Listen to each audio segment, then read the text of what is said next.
When you read the Bible, pay attention. Don't remember the stories, learn the codes. It's a coded document. Focus, find the codes. You know, I was leading prayers on Friday night and something hit my spirit. Jesus came and said, the flesh is weak, the spirit is willing. I said, wait, Lord, you too had a challenge of flesh? How come you were sinless? I thought only we had issues with flesh. What do you mean? The spirit is willing, the flesh. So nobody can give an excuse that flesh was what made me fall. And then he gave us a code. He said, pray that you fall not into temptation. I said, hold it. Are you trying to say every temptation I fell into because I chose to? So prayer is not just to talk to God. Prayer is to put flesh in check.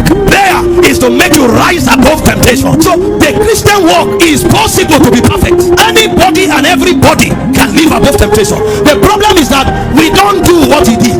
When he noticed that flesh was weak, he separated himself. He carried those who believed, he carried those who were committed to him, and went to Gethsemane. And even in Gethsemane, he began to fractionate them. The first 7 are not as strong as the last 3, so he separated the 8 rather and moved 3 forward. He now saw that these 3, they can't support well. He still left them behind and stepped aside, and he prayed until flesh submitted.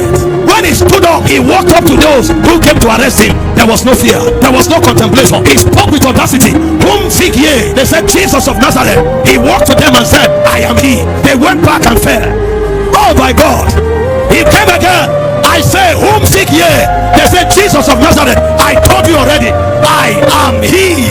They went, my God, my God, my God. Back at up.